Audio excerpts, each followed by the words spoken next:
warahmatullahi wabarakatuh. Ali masoga mwe Haja Trevor Kisitu Butalo nga musomesa omutendeke Mwakiso family ntambuza obulamu bwa bulijjo bwe tuyita social welfare, ebyensoma, ebyembeera z'aba bulijjo. Ndi life coach. Life coach ategeeza omuntu, ayamba omuntu okwezuula, kubanga bwena mukimanyi nti ansa ziri muffe ng'abantu. Twali tuludde okuwuliziganya ne tusalawo tujje tulabe engeri gye tutambulira ewamu mu kaseera kano ke tuyisa aka lockdown. Kalimu ebintu bingi ate nga byonna bitukwatako ng'abantu. Bikwata ku family, beba spouses baffe, bikwata ku baana baffe, bikwata ku mirimu, kwegamba ebintu byonna ebifuula omuntu kana akaseera kabizingiddemu. Naye nga sinaba kutandika ku musomo gwa leero, nja basaba mulaikinge, mutaginge Mwakiso family ne platforms zonna.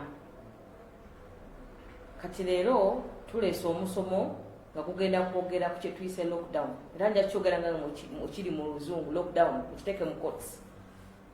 Naye nga basically kye twagala akaseera kano akafunziza buli omu mu ngeri ye mu kakoona ke, tukayiseemu tutya.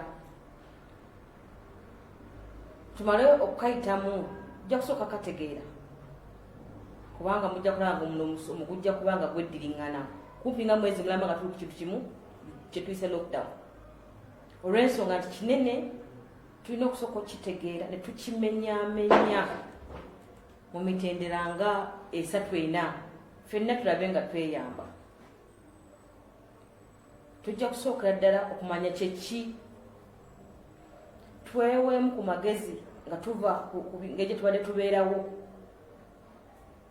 tweweemu amagezi buli omu akoppeko. Kati fe abali wano maaso gammwe nga nze siri mumanye nti buli kimu nze nkimanyi, naye ndowoozeza nti bwenvaayo nenjogerako engeri gye nsobodde nze okutambuza, ate naawe osobola okugyamu ekimu oba bibiri ne kikuyamba okubeerawo nga toli nnyo mu buzibu. Bwe tunaamalaawo ensonga endala etawaanyizza ennyo abantu, abaana baffe naffe ng'abantu aba bulijjo twali tutambulira mu routine. Mu routine mu Luganda kitegeeza kino kivaako kino ne kiddako, kino kivaako, kugamba olunaku lw'omuntu aba alumanyi lutambula lutya. Naye kati mujjukire buli kimu kyakyuse. Ffe ng'abakulu kitufunisa obuzibu, naye ate abaana baffe ate bo kibayisa bubi nnyo, kubanga mujjukire era abaana nga bwe mbagambye nti baana. So tujja kuba tubawaako routine eyo tugikole tutya abaana bano baleke kubeera nga tubalaba mu bibuga bajja eno badde eno, mu buseera bali ku masimu, gamba tubateeke mu layini tuleke kubafiirwa. Tujja kubalaga ku bintu ebyenjawulo bye tusobola okukola okubanga ffenna obudde bwaffe tubukozesa bulungi. Ffe ng'abantu abakulu obudde tubukozese bulungi, ate n'abaana baffe obudde babukozese bulungi. Bwe tunaavaawo mu wiiki ezinaddako mujjukire nti buli kimu kitambula ku ssente, naye emirimu misibe, abatini abakola esente tezikyaliyo, ffe gye tulaga abamu abakolera abantu abalala emirimu bagenda tukendeezaako. So mu bwongo tulina okuddamu tugambe tusobole kukola ki ekinaleeta essente ku mmeeza, olw'ensonga nti wadde lockdown weeri naye obulamu bwo bukyatambula. Kitegeeza nti tulina okulaba nga tukola obulimu obutonotono. Twabadde balina omuze gw'okunyoomoola obulimu, tujja kuwuliriza omusomo ogwo ogunaabaga emirimu tusobola okukolera ewaka oba n'ebweru w'awaka nga gya ssente ensaamusaamu naye nga zijja kuleeta emmere ku mmeeza. Mujjukire lockdown weeri n'ekiseera kijja kutuuka mulina okuzza abaana mu masomero. Abaana amasomero bagenderako ebintu bingi. Kitegeeza tulina okwetegeka okulaba tunaava tutya mu eno time aye tudde mu time ey'okuyingiza abaana mu masomero tubeerewo tutya nga family. Bwe tunaavaawo tujja kukola kye bayita post-covid period. Post-covid period eno tewaliyo kagirinako obukakafu. Tetumanyi, abalala bagamba covid akyaliwo mwaka mulamba, abalala bagamba akyaliwo emyaka 2, kati eyo si nsonga.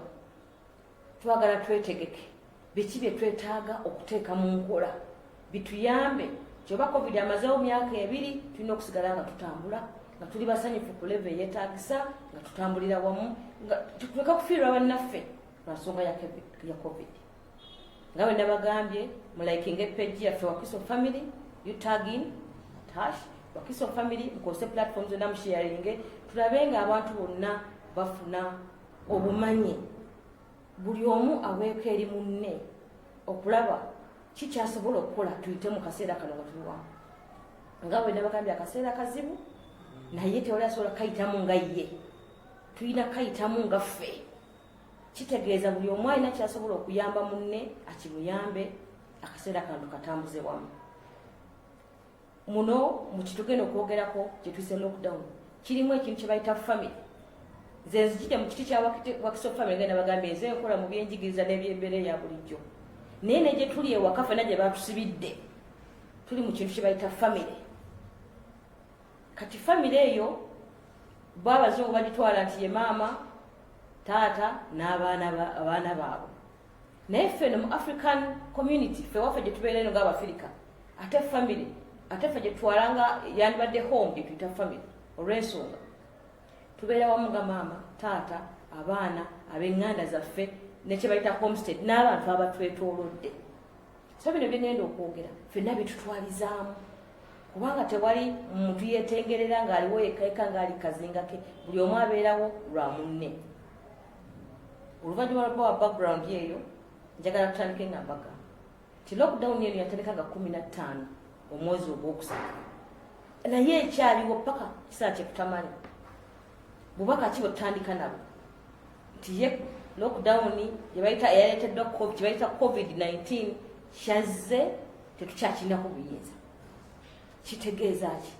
Tulina okukiyingiramu tukitegeere tukikoleremu tusigale nga tuli balamu nga tulina obulamu obwegombesa. Kati ekiseera kino ekisooka kyonna tugenda kugezaako okulaba tukiyitemu tutya kye bayita tips, tweweeko ku magezi abatini ge tukozesezza abamu. Nabagambye nze ndi life coach, kitegeeza nina omukisa ogukolagana n'abantu bangi nga bazze okwezuula beetamiddwa awulira biganye. Ndi musomesa mutendeke, nina abaana, nina abazadde baabwe, mpuliza abasomesa. Kati ofuna ekifaananyi ekyawamu oba olina okuvaayo ogatte ensonga ez'owulidde mu banno oziteekemu essuubi.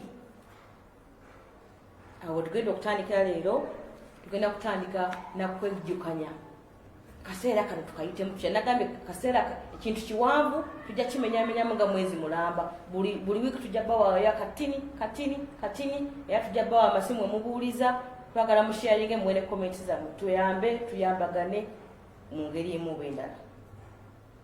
Ekisookera ddala keesooka obbagamba mwenna abampuliriza era abandaba, tuteekeyo omwoyo okulaba nga tulaba nti abaana baffe akaseera kano ke tulina nabo tubateekamu kye tuyita values. Values mu Luganda bye bintu by'okkiririzaamu.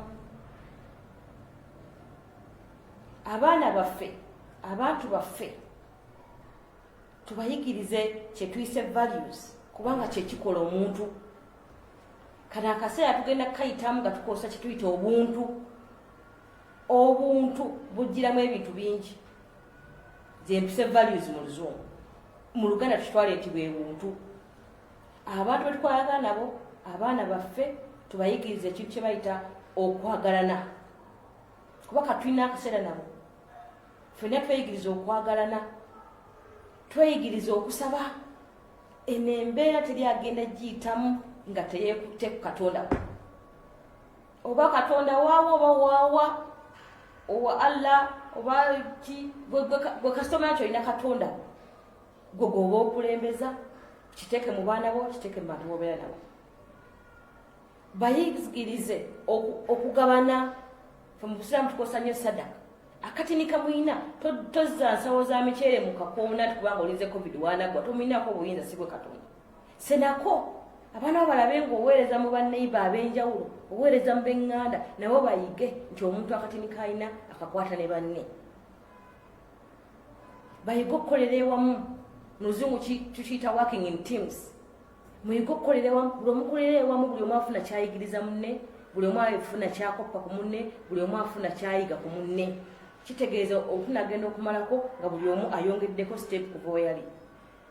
Naye nga mu byonna bino tubikola tetwerabira okusharinga feelings z'abantu betubeera nabo. Tugezeeko nnyo mu values etuwa okuwa attention kyetuyita feelings ez'abantu. Muwulidde kiri mu nsi abaami bibatamye ate nga kiri two-sided. Omukyala aba tolina bugumiikiriza, oli so demanding, omwami talina okukakana mwekubye, abaana mwe babalaba mwevumye. Action yammwe abantu ababiri maama ne taata egenda kutuuka ku mitima gy'abaana bammwe bonna n'abantu bemubeera nabo. Kitegeeza ki ekyo? Nabagambye eno session esooka egenda kuba eri bintu ki bye tulina okuwesira. Soose kutandika nekiyita values. Nkyenziza mu Luganda ngamba kiyise obuntu nga kyetwagala buli omu ayiga okubeera ne munne, wadde akaseera akakazigizigi, akaseera akakunyigirizibwa, naye buli omu wanaaba akwatirako munne mujja kulaba nga tutambuza. Ensonga endala,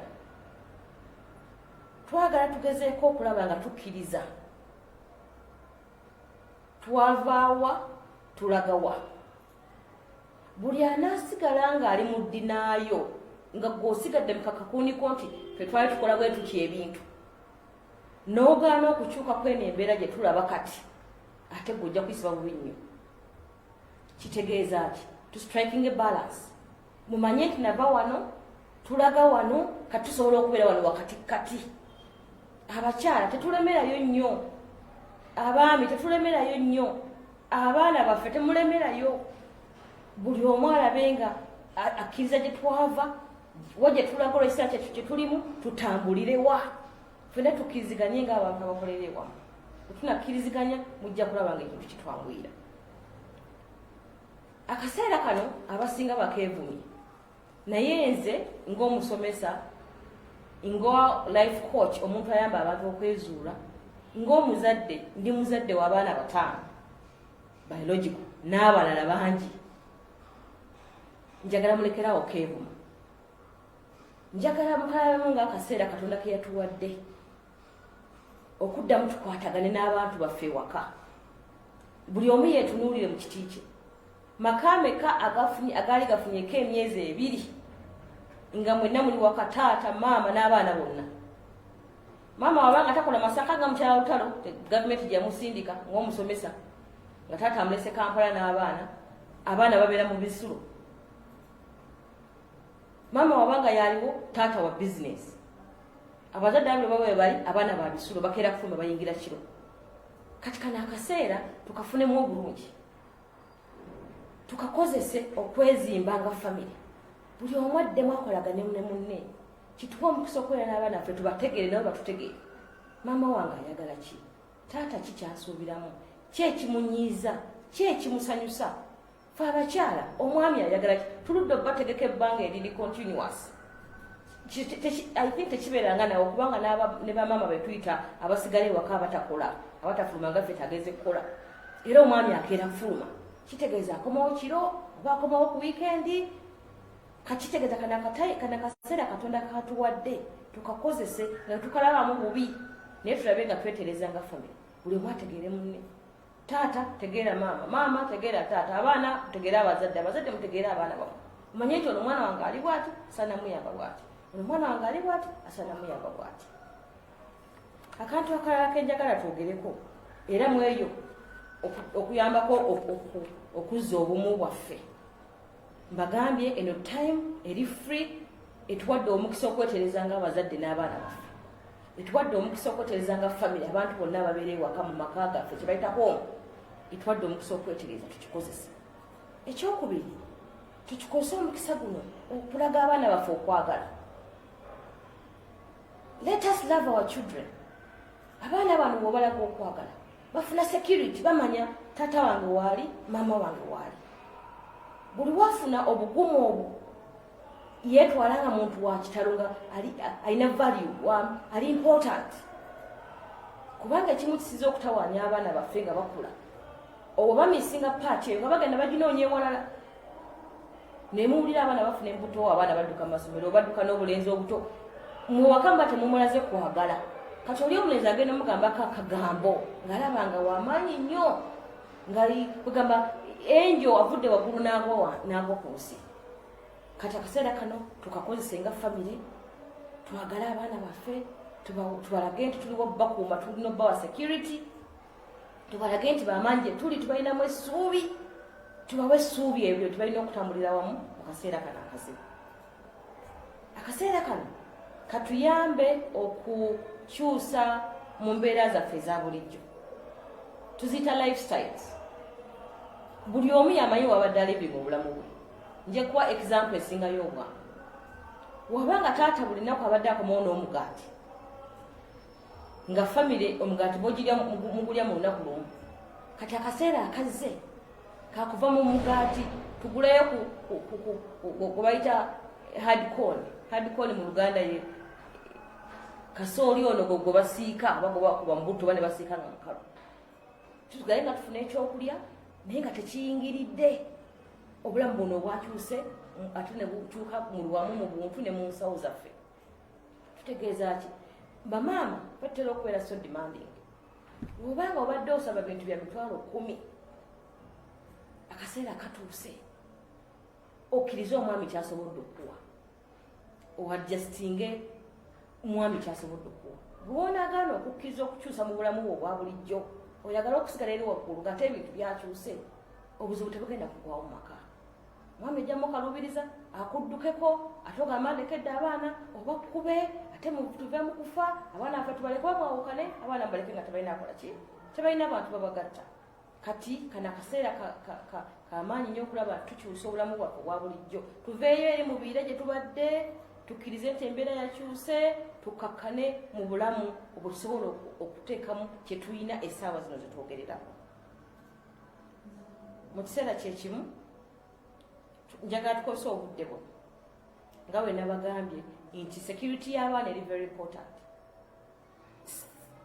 Safety y'abaana baffe, safety yaabwe kintu kikulu nnyo. Security egira mu bintu bya mirundi emika. Abazadde abamu tulina language embi. Ffe ng'abasomesa omwana okufulumya ekigambo ekitanyuma mu banne kintu kinene nnyo gye tuli. Era ffe tugamba oyogera ekyo olaga wa gy'ovudde. Naye neesaaze ng'abaana bange abasinga bempuliza mu kaseera kano kuba mbawuliza ng'omusomesa to give them support. Language gye mukozesa ng'abazadde etutta bamaama ne bataata. Don't use bad language eri baana bamwe. Nammwe mwennyini nga muli babiri don't. Tekyetaagisa omuba munyiiziganye mufune engeri gye muddako ebbali muyite mu kaseera kammwe ngammwe temuyingiza mu baana. Buli wonyiga nnyo kwa sente zaaganye kuba tewafunye emmere n'okubawo eggambo omwana wo n'alikwata naye agenda alikubawo mu baana abalala. Kitegeeza ki? Otunaavira mu covid abaana baffe bonna bavudde ku mulamwa. So twegendereza nnyo olulimi lwe tukozesa, olulimi olw'ebbogo. Kati akaseera ka buli omu kuba munne comfort.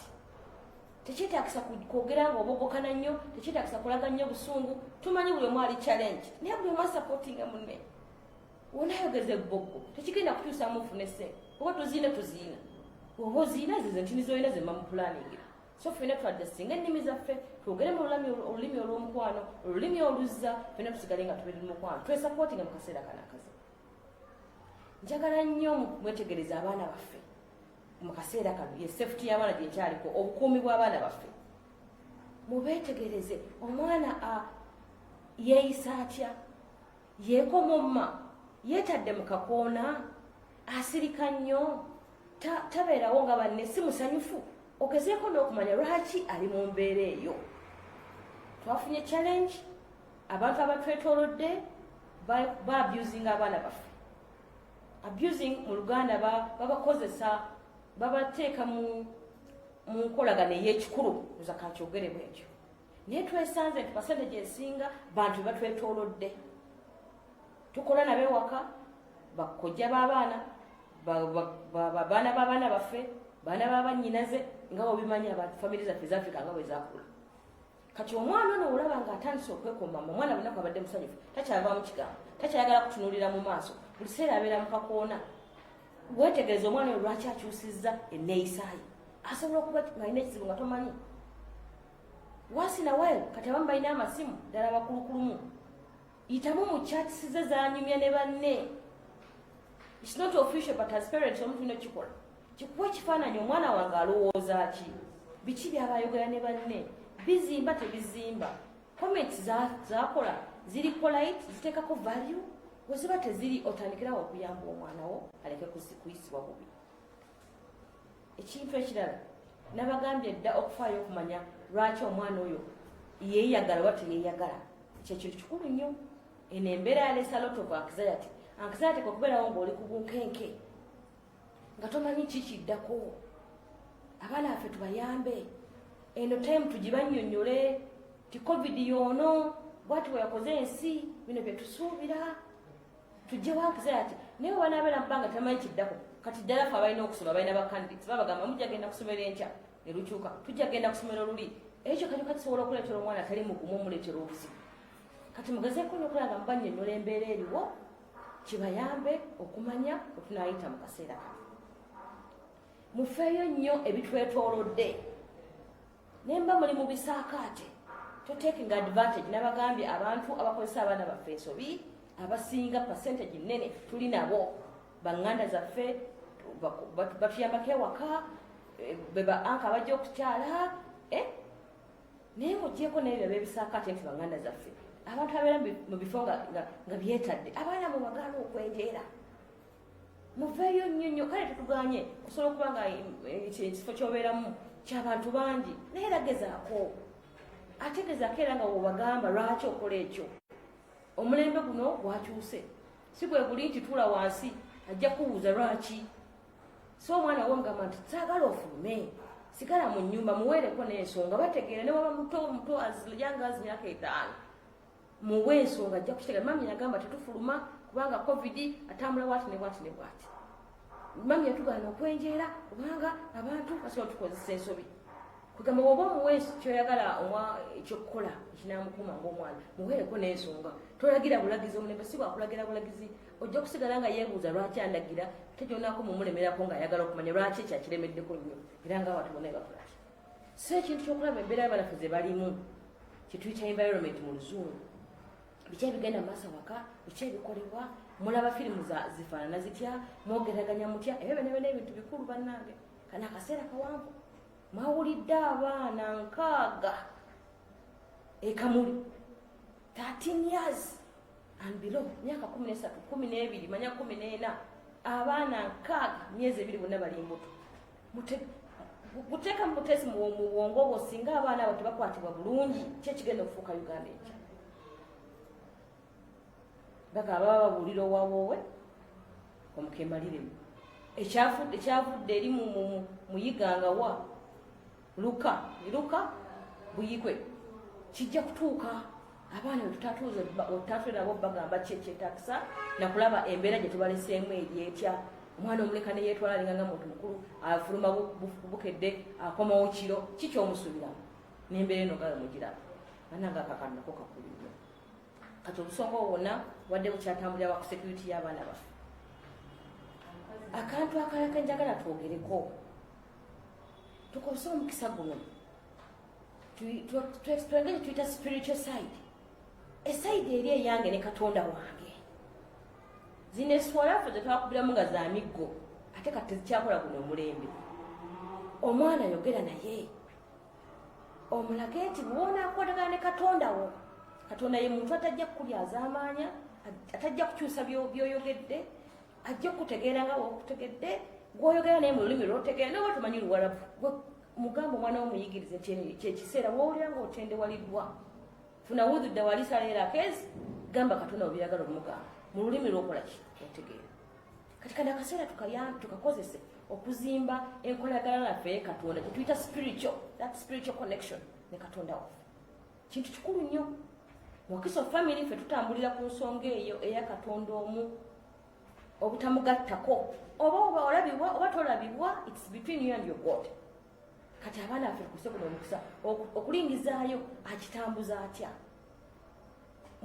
muba encouraging swala bakola buseera ng'osala sunna kyogere ku wansi nawe nawe esalako ku sunna naye bato toba expectinga kukikola kubanga naye wookikola naye wanalaba nga okikola buli kiseera maama bwamulabamu nga tali bulungi ng'agenda ku musaala n'omwana we ajja kukula nga akimanyi nti bw'otendewalirwa olina kugenda ku musaala n'olwopa eri katonda wo so toyina kugenda kunoonya ku bajjuuju, toyina kugenda gamba mulirwano ensonga ey'ababiri efuuka y'abantu 10 kuba Katonda yekka omuntu ekojjugamba ensonga yo ate oleka ejjuwulira walala ate era yagikuddemu ng'era muli babiri. Kati kaseera kano tukakosa okulaba nga abantu bazza ebyeswala tubabulire omugaso gw'eswala tukikole nabo ate bamala okusala nabo mugyeemu lesson bagabe bannaye buli swala tujja kufunayo atugambayo akagambo ku bibaddewo mu lunaku. Awo oba ofuuse informa wawaka naye nga tebamanyi kubanga bwe basharinga timami njizeemu kati waka oba muliwo nga mulina kitini mugabaane mwakoba mulirwana already oyo aba asharinze moment eri banne kikulu okukwata ku kyoyina n'owaabalala nti mami kyembize tufe tulina kukolera wamu already abaalaze banne tulina kukolera mu teams kuba kati ensi bwetyo wetambula tekyali muntu yeetengeredde. Kaseera akeera kali spiritual mubakubiriza okudda eri Quran abatamanyi kati kaseera katuuse omma mwinako abakulu kati tulina abatawhidi bato naye bamanyi okusinga naffe abantu abakulu. Take advantage omwana w'omulage nti yakuyigiriza oba kitakisa kuddayo mu yasalo naye it is okay. One ojja kuba omuwa nti omuwa confidence nti ndi mulungi olaba asomesa ne mami kyokka naye ajja kuba practicinga ate nga nawe mami oyongerako bali mu side eya Quran. Online abaana basiba online bali kusafinga kukola ki mubayigirize nti Quran kweri kale oba tuyagala muto baze n'abakulu abali mu senior 6 back n'abate nnyo ba P6 tawhid naye wesanga nga wana abatate bamanye Quran okusiga bali because of amasomero ge basomeramu.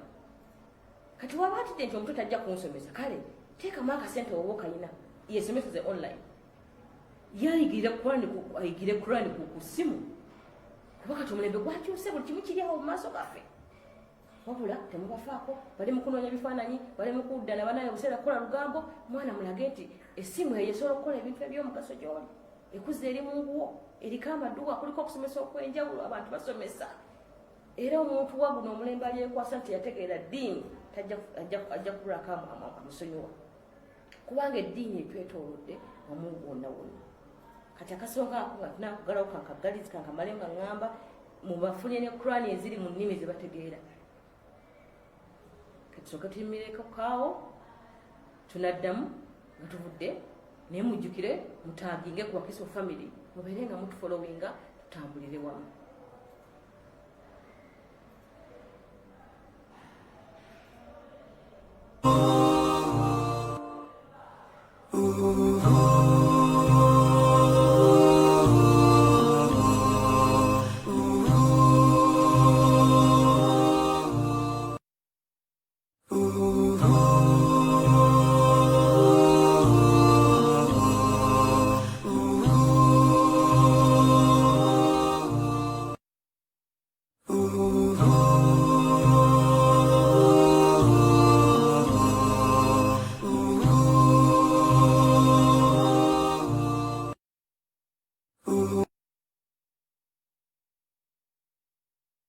Ekyokubiri twala omukisa kuddamu okubawako kapuyambo abataatandise naffe nti tuli wano nga twagadde okweyamba mu kaseera kano akazibu ke twayise aka lockdown. Kintu kinene tukyakola mu lunaku lumu naye twagadde tukikwata mpolampola tuveeyo tubaweeko ku bimu bye tukozesezza okulaba nga Katonda atusaasira buli mwaka ate ku munne ku mukono nga mukimanyi ensi bwe yafuuse tekyali mutasobola kwetengerera buli omu alina kubeerawo na munne.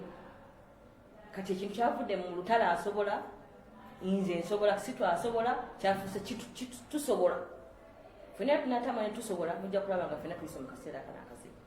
Tugaddewo nga mbagamba ku sayidi ey'eddiini okuyamba abaana bammwe mubayigirize enkolagana yaabwe ne Katonda waabwe. Tebeeramu muntu wakusaba, tebeeramu mwami, tebeeramu mukyala, tebeeramu mwana, ebeera gwe na Katonda waabwe.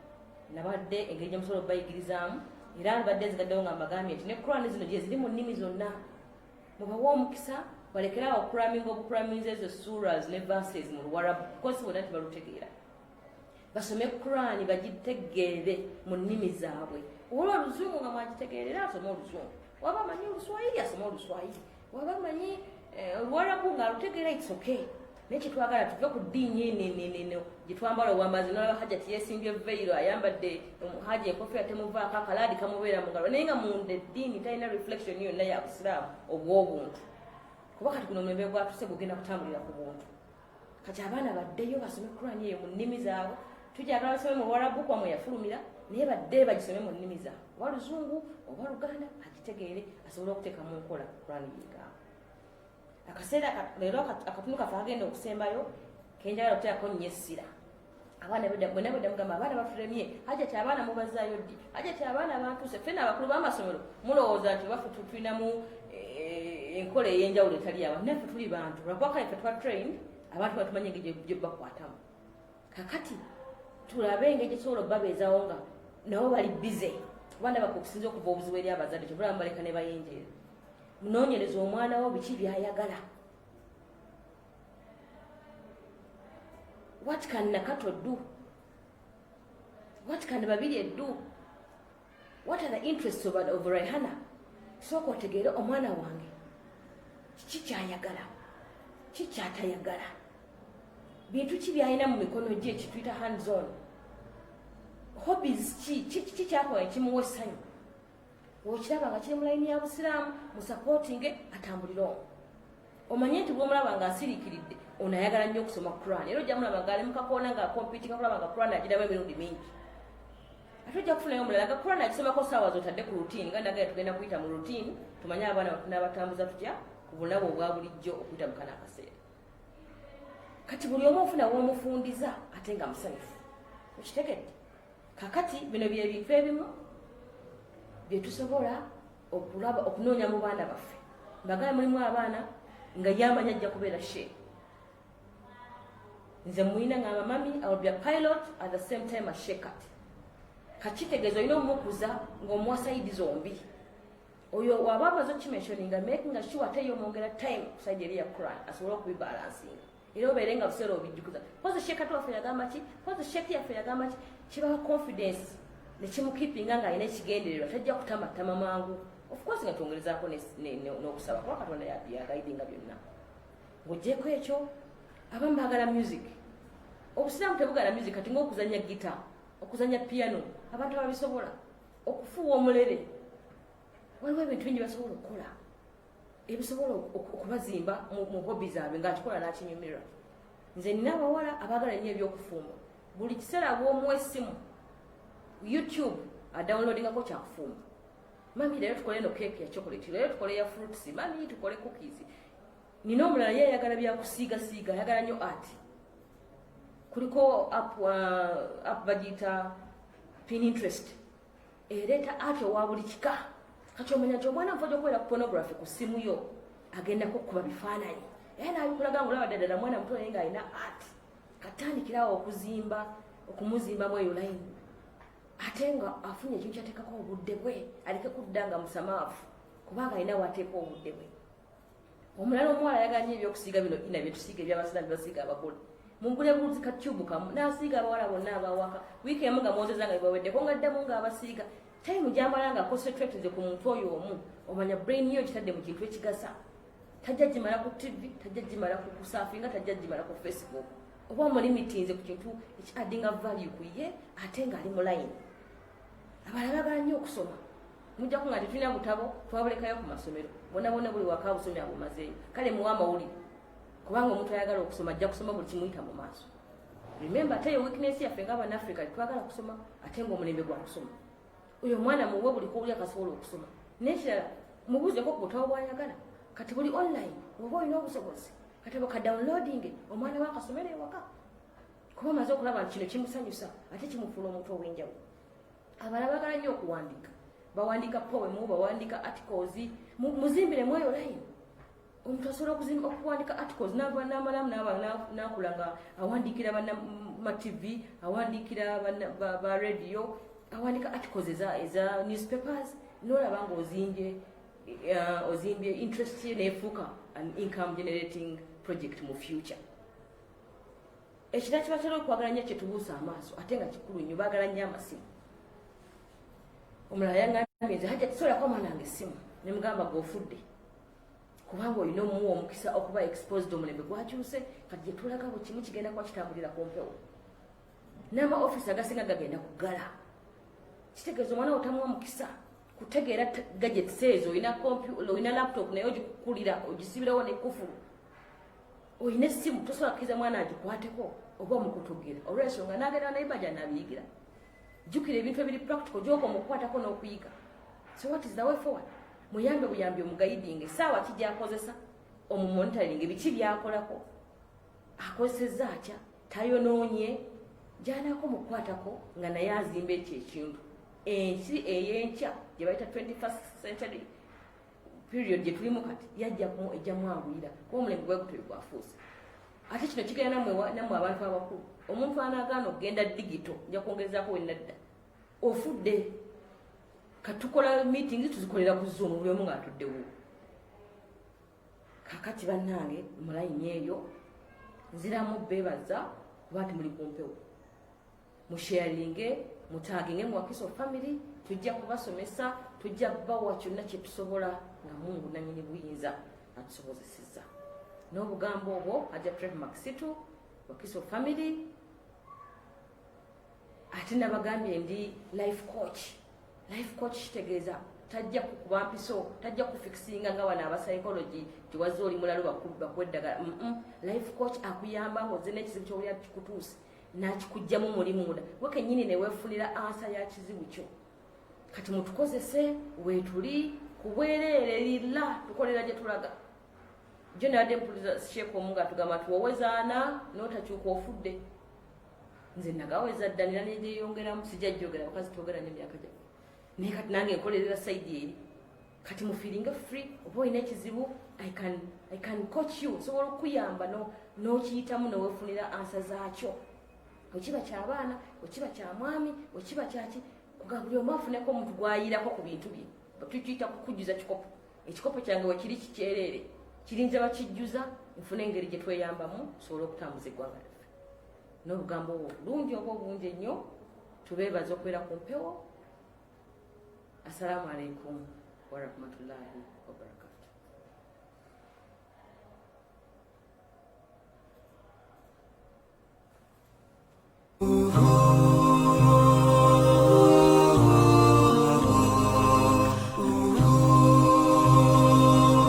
In this generation and on, early digital literacy will have a huge impact on self-development and strategic intelligence.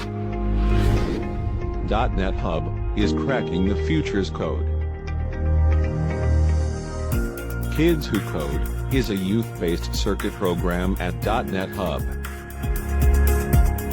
This is an initiative to help the kids begin their engineering journey, guiding them and activating their intuition abilities.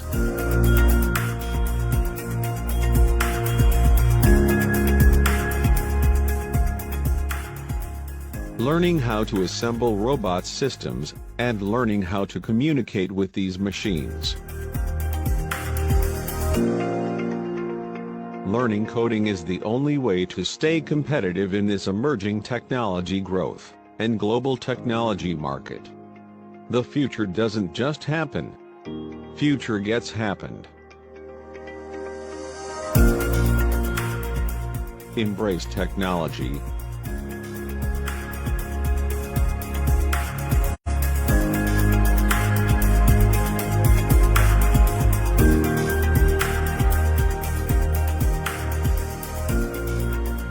Have your child enrolled this holiday? The future is in technology and brighter future lies in transcending it. Let's live and lead. Join the Hub community today for AI, machine learning, smart technologies and software development. Visit .NET Hub today at Car Boomer Stage, Sir Lumamunua Neo Road.